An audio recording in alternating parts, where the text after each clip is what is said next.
ট্যাবের টাকা যে গায়েব হয়ে যাচ্ছে তা নিয়ে তদন্তের অগ্রগতি এবং একাধিক জেলায় কি তৎপরতা আপাতত লক্ষ্য করা যাচ্ছে আপনাদের সামনে তুলে ধরবো, কারণ শহর কলকাতাতেও এই ট্যাবের টাকা গায়েব হয়ে যাচ্ছে বলে অভিযোগ। আর তার জন্যই এসআইটি গঠন করে তদন্ত শুরু করে দিয়েছে কলকাতা পুলিশ।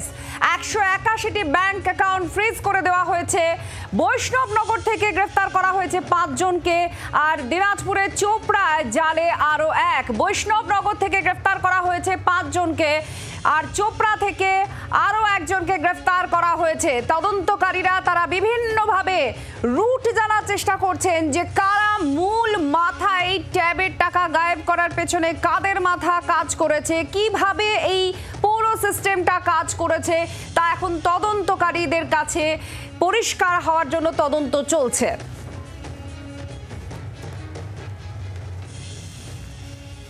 এই বিষয় নিয়েই আমরা কথা বলবো। আমরা প্রথমে উত্তর দিনাজপুর থেকে চোপড়া থেকে আমাদের প্রতিনিধি ভবানন্দ আমাদের সঙ্গে রয়েছেন, মালদা থেকে আমাদের সঙ্গে রয়েছেন রণজয় এবং আমাদের সঙ্গে হুগলি থেকে বিধান রয়েছেন। প্রথমে একটু মালদার দিকে নজর করি, কারণ মালদাতে এই ঘটনা প্রথমে সামনে আসে। ধীরে ধীরে জানা যায় যে অনেক জেলা এবং শহর কলকাতা এই নাগপাশের মধ্যে আটকে পড়েছে। আমাদের সঙ্গে রয়েছে রণজয়। একটু জানতে চাইবো কি খবর আপাতত পাওয়া যাচ্ছে, প্রশাসনের তৎপরতা কি গ্রেফতারি চলছে, কিন্তু এই অপারেশনটা কিভাবে চালাতো, ধৃতদের কাছ থেকে কিছু জানা যাচ্ছে, পুলিশ প্রশাসন কিছু বলছে?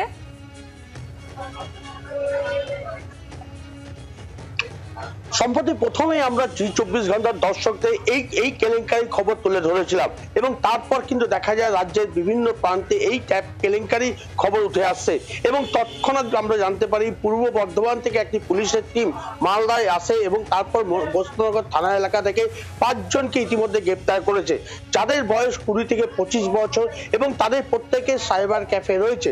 কিন্তু এই 5 জনের মধ্যে একজন ছিলেন রকি শেখ, যিনি ভগবানপুর হাই স্কুলে চাকরি করতেন ডাটা এন্ট্রি অপারেটর হিসাবে এবং চুক্তি ভিত্তিক তিনি কর্মী ছিলেন এবং সেই চুক্তি 2022-21 সালে তিনি জয়েন করেন এবং তারপর থেকে সেখানে প্রতি বছর চুক্তি রেনুয়াল হয়েছে এবং চাকরি করেছে। মূলত এই যে অপারেটর এই যে ডাটা এন্ট্রি অপারেটর এই রকি শেখের বিরুদ্ধে প্রথম অভিযোগ হচ্ছে যে এই রকি শেখ বিভিন্ন স্কুলের যে ওয়েবসাইট রয়েছে, বিভিন্ন স্কুলের যে পাসওয়ার্ড রয়েছে তা কিন্তু তার কাছে ছিল এবং ভগবানপুর হাই স্কুলের পাসওয়ার্ড রয়েছে। এই রকি শেখের মাধ্যমে ওই এলাকায় বৈষ্ণবনগরের যে সাইবার ক্যাফেগুলো রয়েছে, তাদেরকে গ্রেপ্তার করেছে পূর্ব বর্ধমান থানার পুলিশ। তাদেরকে পুলিশ তারা এই সাইবার ক্যাফে থেকে এই টাকাগুলি প্রতারণা করেছে। কিন্তু প্রশ্ন উঠছে মালদা জেলা পুলিশ প্রশাসনের তরফ থেকে যে প্রশ্ন তোলা হচ্ছে যে 181 জনের কাছে মালদার যে পড়ুয়াদের টাকা তা কিন্তু ট্রান্সফার হয়েছে এবং এই টাকা যখন ট্রান্সফার হয়েছে 181 জনের কাছে, সে 181 জন শুধু এই জেলার নয়, এই জেলার বাইরে ভিন রাজ্যে রয়েছে।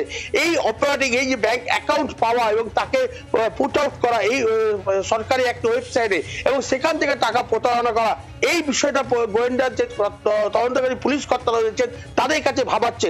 ফলে মালদা জেলা প্রশাসন স্পেশাল ইনভেস্টিগেশন টিম সিট তৈরি করেছে, যেখানে অতিরিক্ত পুলিশ সুপারের নেতৃত্বে সাইবার টিমের আইসি যেমন রয়েছে, ডিএসপি র্যাঙ্কের অফিসার যেমন রয়েছে, তার পাশাপাশি রয়েছে গোয়েন্দা শাখার টিমের কর্তারা।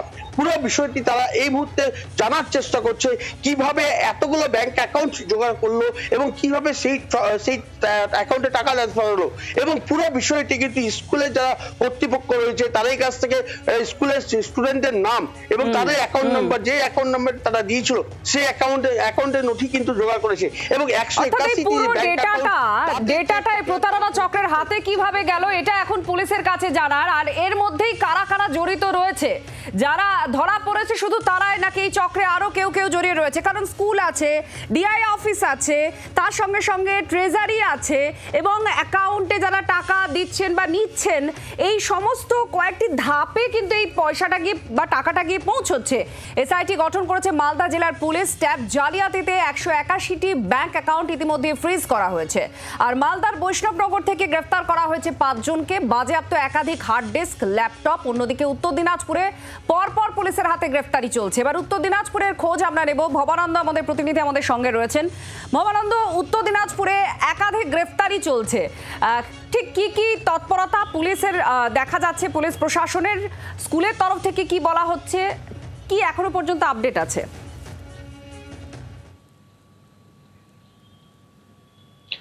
দেখো, উত্তর দিনাজপুর থেকে যারা ধরা পড়েছে তারা কিন্তু সবাই অন্য কোনো জেলায় এই প্রতারণার কাজটার সঙ্গে জড়িত ছিল বলে তারা ধরা পড়েছে। উত্তর দিনাজপুরে কিন্তু এখনো পর্যন্ত সরকারিভাবে কোনো অভিযোগ নেই যে কোনো স্কুলে ট্যাবের টাকা কোনোভাবে জালিয়াতি হয়েছে, অথবা এখনো কোনো থানায় কোনো অভিযোগ জমা পড়েনি প্রাথমিকভাবে, আমরা এমনটাই জানতে পারছি। অর্থাৎ উত্তর দিনাজপুরের নাগরিকদের অ্যাকাউন্টে ট্যাবের টাকা জমা পড়েছে বিভিন্ন জেলার, পূর্ব বর্ধমান, সরসুনা এবং অন্যান্য জায়গা। উত্তর দিনাজপুর থেকেই পুরোটা চলতো, এই পুরো কেলেঙ্কারি উত্তর দিনাজপুর থেকেই কি চলতো, এমনটাও কি তদন্তকারীরা মনে করছেন? একদমই তাই। এখন তদন্তকারীরা যেটা মনে করছেন, এবং উত্তর দিনাজপুরের যে দুই জেলার পুলিশ সুপার এবং পুলিশের তদন্তকারী আধিকারিক যারা আছেন, গোয়েন্দা বিভাগে যারা আছেন, তারা যে দিকটা নজর রাখছেন যে উত্তর দিনাজপুরে এর আগে অনেকগুলো সাইবার প্রতারণার ঘটনা সামনে আসে যেগুলো উত্তর দিনাজপুর থেকে ঘটেছিল, এবং সেই ঘটনাগুলোর মতো এই ট্যাব কেলেঙ্কারিতে কেউ উত্তর দিনাজপুরে লুকিয়ে আছে কিনা, কোনো পান্ডা এর মধ্যে জড়িত আছে কিনা, নাকি সাধারণ মানুষের অ্যাকাউন্টগুলোকে ব্যবহার করে ভাড়া করে এই কাজগুলো করা হয়েছে, সেই বিষয়টা দিয়ে কিন্তু উত্তর দিনাজপুরের পুলিশের গোয়েন্দা বিভাগ নজর দিয়েছে। আমরা এই বিষয় নিয়ে নজর রাখবো, কারণ অত্যন্ত গুরুত্বপূর্ণ একটা বিষয়। সরকারের স্কিমে পড়ুয়ারা তারা ট্যাব পাবে, সেই টাকা অন্যত্র চলে যাচ্ছে, এর পেছনে সাইবার ক্রাইম জড়িত রয়েছে এমনটাই মনে করা হচ্ছে। তদন্তর দিক থেকে খোঁজা হচ্ছে যে শিকড় কোথায়, কিভাবে এটা পুরো অপারেশনটা চলতো, কারা কারা জড়িয়ে রয়েছে। বাংলার আওয়াজ, বাঙালির আবেগ, জি 24 ঘন্টা।